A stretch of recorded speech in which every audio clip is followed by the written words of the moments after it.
नमस्कार, आप देख रहे हैं इंडिया वॉइस और मैं हूं आपके साथ पुष्पेंद्र चौधरी। उत्तरकाशी जिले के धराली गांव में मंगलवार दोपहर अचानक बादल फटने से तबाही मच गई। अब तक 4 लोगों की मौत की पुष्टि हुई है। 70 लोग अभी भी लापता हैं।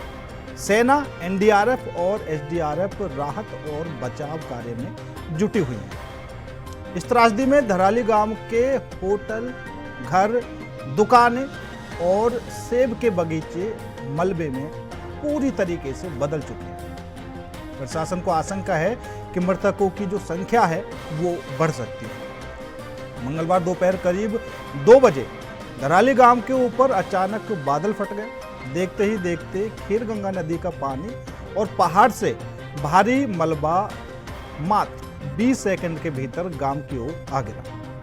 लोग अपनी जान बचाने के लिए इधर उधर भागने लगे। पलक झपकते ही गांव के होटल, रिजॉर्ट, दुकानें, घर और सेब के बगीचे मलबे में तब्दील हो गए। पूरा इलाका चीख पुकार से गूंज उठा और मुख्य बाजार मलबे के ढेर में तब्दील हो गया। प्रशासन को आशंका है कि मौतों का आंकड़ा अभी और बढ़ सकता है। वजह यह है कि इस त्रासदी से जुड़े 5 बड़े सवालों का अब तक जवाब नहीं मिल पाया।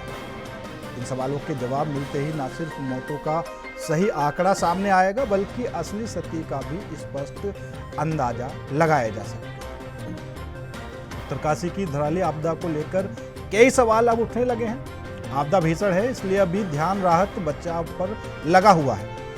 इंडिया वॉइस भी प्रभावित लोगों के साथ खड़ा है। उन्हें राहत पहुंचाने के लिए लगी एजेंसियों की हौसला अफजाई करता है, जिससे प्रभावितों के दुख कम हो सके। लेकिन इंडिया वॉइस एक जिम्मेदार न्यूज चैनल है और सबकी निगाहें इस ओर टिकी है कि आखिर आपदा के क्या कारण हैं। उत्तरकाशी के धराली में कुदरत का जो कहर देखने को मिला है, उसके क्या कुछ कारण हैं, कैसे ये त्राहिमाम की जो घटना है वो सामने आई। एक बार सुना देते हैं हमारे संवाददाता अभय कैंतुरा ने क्या कुछ खास बातचीत की है, उसके बाद जो राजनीतिक प्रतिक्रिया हैं वो भी आपको सुना।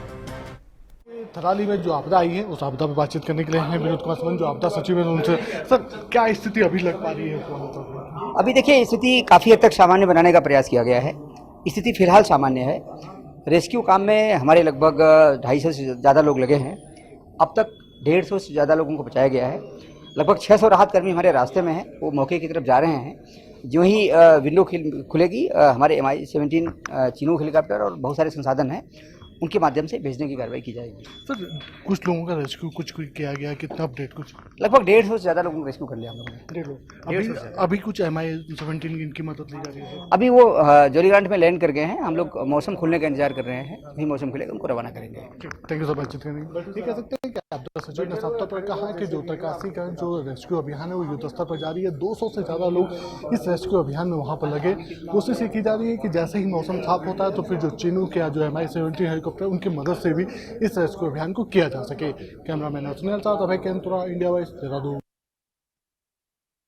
देखिए, सबसे पहले मैं अपनी संवेदना व्यक्त करता हूँ कि कल तक सुबह तक जो हमारे बीच में थे वो नहीं रहे। कुछ लोग लापता हुए, कुछ लोगों का पता लगा कि 3-4 लोग उनकी बॉडी मिली है। बहुत ही दुखद समाचार है। उत्तराखंड की हम बात करते हैं तो आपदा की दृष्टि से अति संवेदनशील है। यहाँ पर लैंडस्लाइड, कभी भूकंप, इस तरह की घटनाएं होती रहती हैं। और साल में जिस तरह का ये हमारा सावन भादों की अगर बात करते हैं तो बारिश ज़्यादा होने के कारण कहीं न कहीं दिक्कतें आती रहती है। सरकार ने तत्परता दिखाई। माननीय मुख्यमंत्री जी स्वयं कैंप किए हुए हैं और हमारे अधिकारियों की भी एक बड़ी फौज वहाँ के लिए रवाना की गई है। 2013 का माननीय उच्च न्यायालय नैनीताल का आदेश है कि जितनी फ्लोइंग रिवर्स हैं, जो बहती हुई नदियां हैं, उनके 200 मीटर दाएं बाएं कोई पक्का निर्माण न हो। यह हाईकोर्ट का आदेश है। उसकी धज्जियां उड़ा रखी है सरकार ने, शासन ने। पूरा जो एजेंसियां हैं, वो एजेंसियां मैं समझता हूँ बर्बाद करने में लगी हुई हैं पूरे उत्तराखंड को। विकास के नाम पर, टूरिज्म के नाम पर, इसके नाम पर जिस प्रकार से अंधाधुंध, गैर नियोजित, नॉन प्लान जिस प्रकार से विकास हो रहा है, मैं समझता हूँ बर्बादी की तरफ जा रहा है पूरा उत्तराखंड। और ये घटना हम लोगों ने 2013 की केदारनाथ आपदा से, उत्तराखंड की जो दैवीय आपदा थी, 32,000 वर्ग किलोमीटर, उस समय गंगोत्री भी अफेक्टेड हुआ था, यमुनोत्री भी अफेक्टेड हुआ था, केदारनाथ बद्रीनाथ तो हुआ ही था, पूरा राज्य का 32,000 वर्ग किलोमीटर उसमें प्रभावित हुआ था। और विशेष तौर पे जो नदियों के किनारे जो बसावट हैं, वहाँ बहुत भारी नुकसान पूरे राज्य में हुआ था। उसके बाद भी हमने सबक नहीं लिया, इतना भारी नुकसान हो गया, इतना बड़ा नुकसान हो गया। ईश्वर करे जो लोग वहाँ पर फंसे हैं उनकी रक्षा हो, जो मृत हुए हैं उनकी आत्मा की शांति की हम प्रार्थना करें। तो धराली त्रासदी के वो 5 सवाल, जो सवाल नंबर 2 आपको बता देते हैं। जो दुकान मलबे में दबे, क्या वहाँ पर लोग थे? सेना के कैंप में जो जवान लापता हैं वो आखिर कहाँ हैं? हादसे के वक्त क्या कल्प केदार मंदिर में पुजारी थे? जो घर ध्वस्त हुए हैं वहाँ पर कौन थे?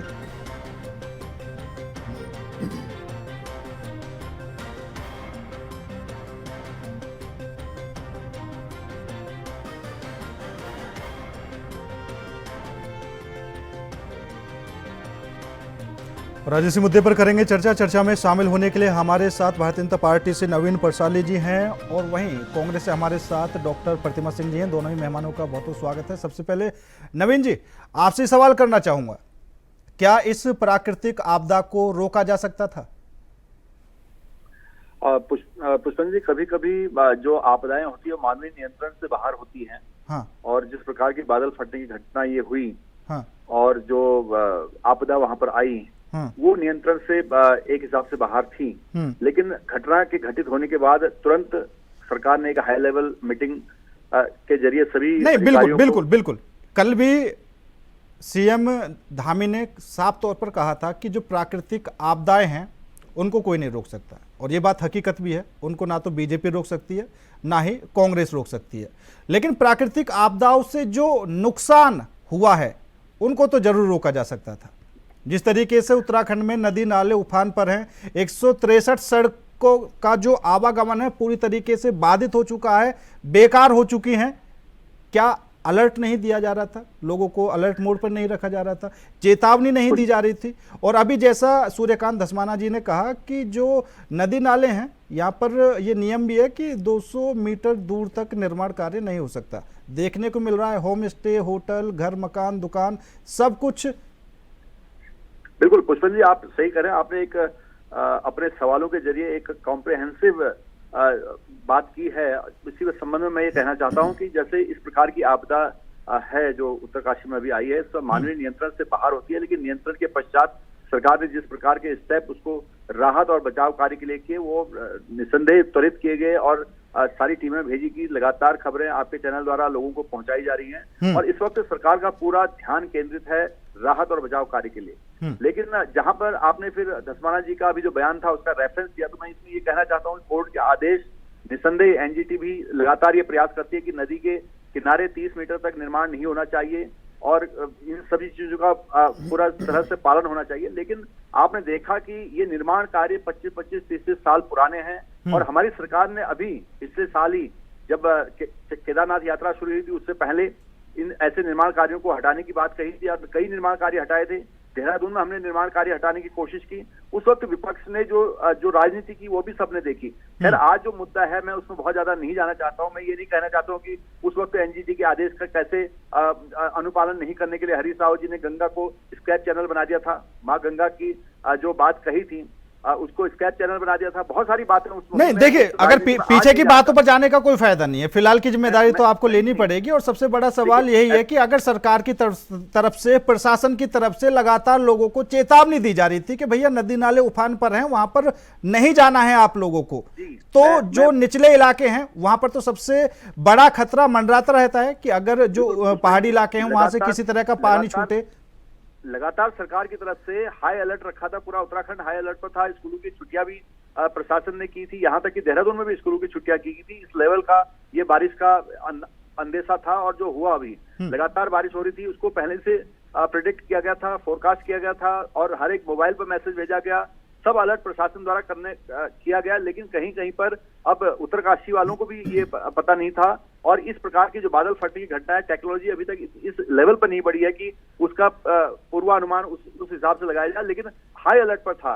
तो लेकिन मैं ये कहने की कोशिश कर रहा हूं कि सरकार पूरी तरह से, जब से सरकार आई है, पूरे इस तरह के जो एरियाज हैं जहां पर संभावना हो सकती है उनको लगातार ठीक करने की कोशिश करती है। लेकिन उत्तराखंड पहाड़ी क्षेत्र है, जिस प्रकार से भौगोलिक स्थिति हमारी और हिमाचल की, उसको देखते हुए हमें बहुत ज्यादा काम करने की कोशिश करनी है। और लेकिन हमारी सरकार इस ओर ध्यान दे रही है, इसमें मास्टर प्लान बनाया जा रहा है और बहुत सारी लोग शिफ्ट किए हैं इधर उधर और बहुत सारी जगह अभी भी रह रहा है। ठीक है प्रतिमा जी, क्या सरकार ने जो पीछे घटना हुई उनसे सबक नहीं लिया? देखिए, पहली बात तो इस दुखद घटना है और हृदयविदारक घटना है। एक दृश्य कल था, उसमें पूरा प्रदेश ही नहीं पूरे देश के लोगों में एक शोक की लहर आई और हर व्यक्ति आज दुखी है। और देखिए, मैं नहीं चाहती थी इस मुद्दे पे किसी भी तरीके की राजनीति करना, बट क्योंकि अब राजनीति की शुरुआत भारतीय जनता पार्टी के प्रवक्ता की तरफ से हो चुकी है, तो फिर मैं उसका जवाब देना मेरी जिम्मेदारी बनती है। देखिए, इन्होंने जो है गंगा की बात करी कि एनजीटी का पालन हरीश रावत जी ने नहीं किया और इसलिए उन्होंने उसको नहर का नाम दे दिया। मैं आपको एक बात बता दूं, एनजीटी ने कहा कि जो रिवर एज है 50 metres from the river edge river edge का मतलब समझते ना, वहां पे कोई भी कंस्ट्रक्शन अलाउ नहीं होगा। और आपको पता है कि वहां पे आश्रम है और वो एक दूरी पे है, 100 मीटर्स के भी अराउंड की दूरी पे है। आश्रम थे और वहां पे मंदिर बने हुए हैं जो कि सैकड़ों साल पुराने हैं। वहां आश्रम के लोग, साधु संत पुरोहित जब आए हमारी सरकार के पास, तब सरकार ने ये फैसला लिया, पूरी रिवर को नहीं, एक जो 30 मीटर का एक पैच था, उन्होंने कहा अगर इस पैच को हम जो है केनाल कहने का नाम दे देते हैं तो शायद इतने सारे लोग, हजारों की संख्या में, उनकी जो आजीविका का स्रोत है वो बच जाएगा। तो पहली बात कि हम जो भी करते हैं जनता के हित के लिए करते हैं। इन्होंने कहा 25 साल पुराना कंस्ट्रक्शन था, और यही मैं बार बार कहती हूँ, थोड़ा पढ़ने की आवश्यकता होती है। ये कंस्ट्रक्शन 25 साल पुराना नहीं था, इन्हें याद होना चाहिए। मैं याद दिला भी देती हूँ कि 1978 में इसी तरीके की आपदा धराली में जो है आई थी। उसके बाद पूरा आधे से ज्यादा जो दराली था वो जो है मलबे में तब्दील हो चुका था। दिक्कत ये हुई कि मलबा जो है क्लियर नहीं हुआ और उसके बाद जो है उस पे ही कंस्ट्रक्शन शुरू हो गया। उसके बाद की बात है, कंस्ट्रक्शन शुरू हो गया तो जो रिवर है उसने अपना जो रूट है वो चेंज कर लिया अकॉर्डिंगली जो कंस्ट्रक्शन था। कल जो हादसा हुआ, ये शायद पता नहीं है, जो भूगर्भ वैज्ञानिक होते हैं, जियोलॉजिकल साइंटिस्ट जिसे हम कहते हैं, वो आज नहीं, वो कई सालों से, अगर मैं कहूँ अभी 2017-18 की बात है, जब पहाड़ का एक टुकड़ा टूट करके उस नदी पे अटक गया था, उस वक्त भी भूगर्भ वैज्ञानिकों ने और पर्यावरणविदों ने ये कहा था सरकार से कि जो धराली है वो एक एटम बॉम्ब पे बैठी हुई है और आप वहां के लोगों को विस्थापित करने का कार्य करिए, क्योंकि एक ऐसे जोन पे बैठी है जहां से जो है ये कनेक्ट करती है। इसे ट्रांस हिमालयन रीजन कहते हैं और ट्रांस हिमालयन रीजन एक दरार की तरह होता है जो मेन हिमालयन रीजन से जो है हिमालय को जोड़ने का कार्य करता है। आपको क्या लगता है, क्या पहाड़ों पर विकास के नाम पर इकोलॉजी से अंधाधुंध छेड़खानी की जा रही है? बिल्कुल बिल्कुल, और ये वजह है। एक बात बताइए छोटी सी, मैंने किया तुमने किया, इस बात का श्रेय भारतीय जनता पार्टी को लेने की बड़ी आदत है। चौड़ीकरण के नाम पर 4 धाम यात्रा मार्ग जो ऑलरेडी बन के तैयार हो चुका था, सिर्फ आपको श्रेय लेने की ऐसी होड़ थी कि ऑल वेदर रोड के नाम पे आपने उसको नाम चेंज कर दिया, ये दिखाना चाहती थी कि हमने बनाया है तो कुछ तो करना पड़ेगा। आप उसका चौड़ीकरण करने लगे, वो भी जिसकी जरूरत नहीं थी। आज आप अगर पहाड़ों पर आप जाके देखिए तो पहाड़ों को काट दिया गया है। क्रशर की जो मशीनें हैं वो वहां पर आपको हर जगह नजर आ जाएंगी। मैंने कई बार कांग्रेस पार्टी ने इस बात को कहा है कि अंधाधुंध इलीगल जिस तरीके से माइनिंग इस प्रदेश में चल रही है, क्रशर की मशीनें इस प्रदेश में चल रही है, सिर्फ और सिर्फ सरकार अपनी जेब भरने की फिराक में हमारे और आपकी जान के साथ खिलवाड़ करने का प्रयास कर रही है। भारतीय जनता पार्टी के प्रवक्ता ने कहा कि जी मुख्यमंत्री जी, मैं 10 सेकंड दीजिए मुझे पुष्पेंद्र जी, 10 सेकंड। कि कल से जो है राहत बचाव कार्य में जुटे हुए हैं। इनकी असंवेदनशीलता मैं आपको बता दूं, 1:50 पे घटना हुई, शाम के 5 बजे और 6 बजे यहाँ के एक मंत्री महोदय मसूरी विधानसभा में कार्यक्रम जिन्होंने आयोजित किया था, उसमें रंगाराम कार्यक्रम का जो है आनंद ले रहे थे। इनकी कैंट विधानसभा की विधायिका महोदय रंगाराम कार्यक्रम में बैठ करके आयोजन का लुत्फ उठा रही थी। और सबसे शर्म की बात समझिए, मतलब एंजॉय तो हमने कर लिया, लेकिन जनता के लिए हमें ये दिखाना है कि हम बहुत दुखी हैं, इसलिए उन्होंने एक फेसबुक मैसेज सर्कुलेट किया। आप कहेंगे तो मैं आपको दिखा भी दूंगी। ठीक है, इस कार्यक्रम की जो मैं जवाब ले लेता हूँ, कृपया करके सोशल मीडिया पे अपलोड बिल्कुल बिल्कुल मैं जवाब ले लेता हूँ, संवेदनशीलता की बात बिल्कुल नहीं बिल्कुल करते हैं। बिल्कुल। नवीन जी, एक तो ये कि आप पहाड़ों पर विकास के नाम पर इकोलॉजी के साथ छेड़छाड़ की जा रही है, और दूसरा ये अगर प्रकृति के साथ छेड़छाड़ करेंगे तो सीधी सी बात है प्राकृतिक आपदाएं तो आएंगी ही आएंगी। पुष्पेंद्र जी, जहां तक छेड़छाड़ की बात है, हमने ऑल वेदर रोड बनाई है। अगर आज ऑल वेदर रोड है तो राहत सामग्री तेजी से जारी है। 2013 में तो ऑल वेदर रोड नहीं थी, आपदा कैसे आ गई? 2013 से पहले ऑल वेदर रोड जब बनी, उससे पहले भी यहाँ पर आपदा आई। 1974-78 की बात हाल ही में आई थी। तो ये प्राकृतिक रूप से जो भौगोलिक क्षेत्र है उसकी अपनी एक बनावट है, उसके अनुसार भी यहाँ पर आपदाएं आती हैं। लेकिन ऑल वेदर रोड का फायदा ये है कि बरसात के मौसम में भी आज वहां पर ट्रक पहुंच पा रहे हैं। लेकिन इस एरिया में अभी भी ऑल वेदर रोड नहीं है। जो प्रस्तावित रोड उत्तरकाशी टू गंगोत्री है वो तो अभी बनाई नहीं है, और ये उस एरिया में आया है। तो कांग्रेस जिस प्रकार से बात करना चाह रही है वो केवल इसको उलझाना चाह रही है और ये दर्शाने की कोशिश कर रही है जैसे इन्होंने बहुत बड़ा काम किया हो। उत्तराखंड को चलाने में, उत्तराखंड को बनाने में कांग्रेस का कहीं कोई रोल नहीं है। अब बात आती फिर वही जो धसपारा जी ने बयान दिया, आपने सवाल मेरे से पूछा, मैंने जवाब दिया। इनके पास वहां के साधु संत नहीं आए थे, क्योंकि साधु संतों से तो इनको परहेज है कांग्रेस को।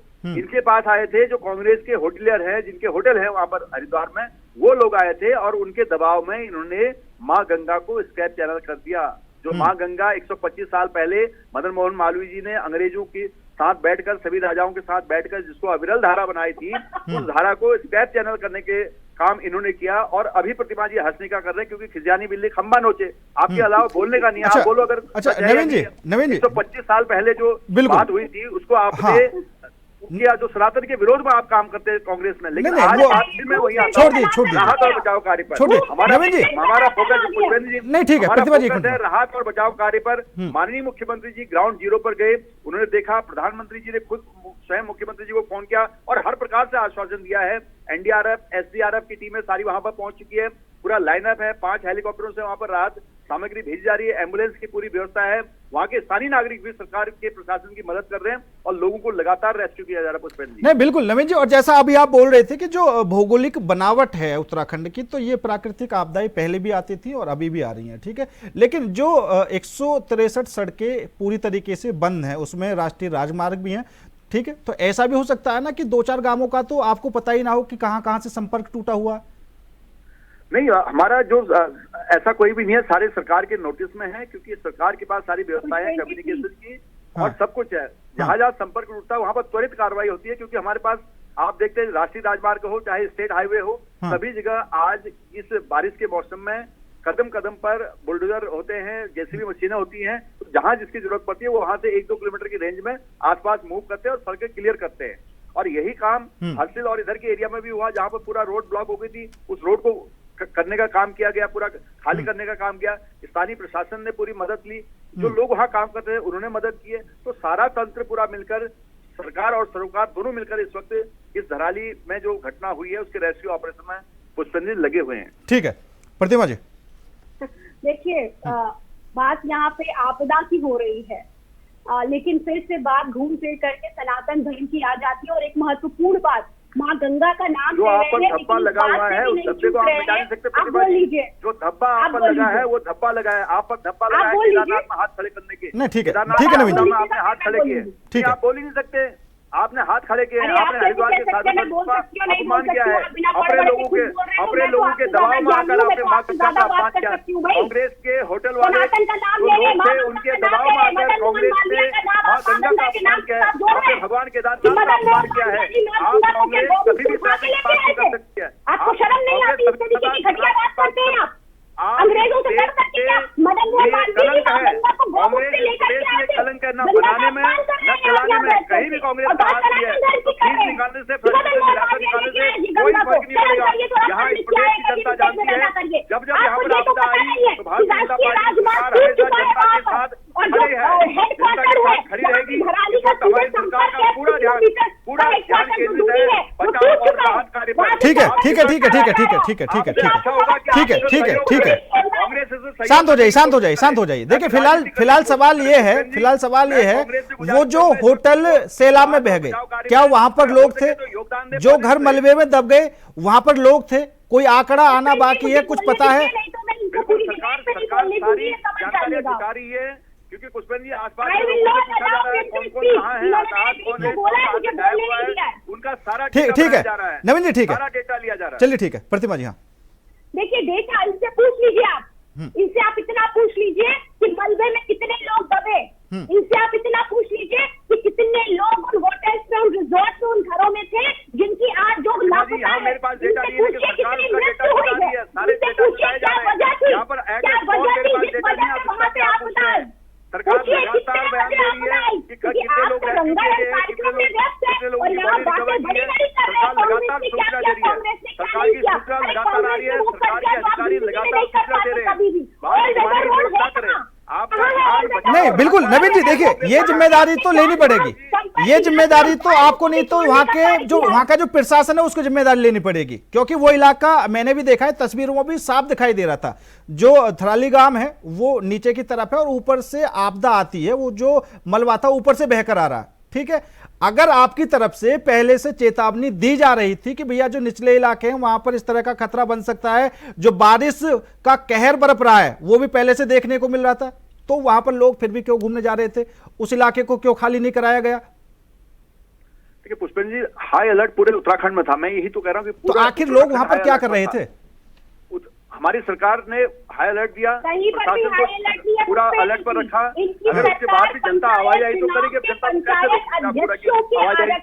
हमने तो कहा था कि पूरा उत्तराखंड हाई अलर्ट पर है, बच्चों को स्कूल नहीं भेजा गया, बच्चों को स्कूल की छुट्टी कराई इसलिए छुट्टी की थी कि हाई अलर्ट पर था। अगर वो कभी भी मान पाते हैं नहीं होता और कहीं पर आपदा आती है वहां पर बचाव और राहत का भी सहारा होता है और सरकार उसको कर रही है। मैं कांग्रेस से ये बात करना चाहता हूँ कि वो क्या राहत और बचाव कार्य में कोई सहयोग करने जा रहे हैं? क्या उनको लोगों के प्रति संवेदना है? क्या वो लोगों के प्रति अपने संवेदनशील है कि कुछ अपना योगदान दें? इस वक्त जरूरत है धराली उपला कटौर क्षेत्र है, उस क्षेत्र में राहत और बचाव कार्य की पुष्पेंद्र जी, लेकिन कांग्रेस उस पर बात नहीं कर रही है। कांग्रेस राहत और बचाव कार्य की बात, ठीक है, एक एक करके सरकार की कोई जनता की कोई हेल्प करने की बात नहीं करती है। कांग्रेस केवल और केवल ठीक है प्रतिभा जी, ठीक है, एक एक करके हमारी सरकार पूरी तरह से संवेदनशील है और सरकार पूरी तरह से जनता के साथ है और रेस्क्यू कर रही है, पूरी तरह से रेस्क्यू वहां पर किया जा रहा है। अलग अलग टीमें मौके पर भेजी जा चुकी हैं पुष्पेंद्र जी। ठीक है, प्रतिमा जी लास्ट कमेंट। देखिए बिल्कुल मैंने नहीं सोचा कि मैं इस डिबेट में बैठ करके आपदा पे राजनीति करूंगी, क्योंकि भारतीय जनता पार्टी के लोगों के पास कहने के लिए कुछ नहीं है। इन्होंने अब तक आपकी और हमारी बात का जवाब नहीं दिया कि कितने लोगों की मृत्यु हुई है, जिनकी मृत्यु हुई है उनकी जिम्मेदारी कौन लेगा? क्योंकि आज एक दिन अगर वहां पे इतनी बड़ी आपदा थी, मैं आपको बताऊं 6 महीने पहले की पहाड़ का एक हिस्सा टूट करके उस नदी के छोर पे जा करके अटका था। उसी वक्त जो है प्रशासन ने शासन को चेताने का कार्य किया था कि अगर हम इसको यहाँ से नहीं हटाएंगे तो एक बड़ी आपदा को आमंत्रित करेंगे, लेकिन सरकार नहीं की थी।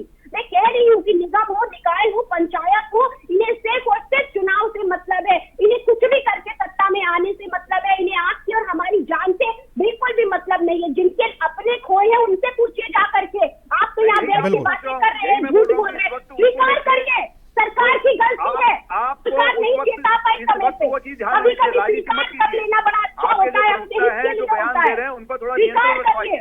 आप बचाव और राहत कार्य के लिए क्या मदद कर रहे हैं? क्या मदद कर रहे हैं? क्या संगठन आपके पास है? आप बताइए क्या कर रहे हैं? कोई संगठन है आपका, कुछ है, कुछ किया? आप लोगों के साथ खड़े किए, लोगों ने आपको नकार दिया है, आप लोगों के साथ खड़े होने लायक नहीं है कांग्रेस आज यहाँ पर। हमारी सरकार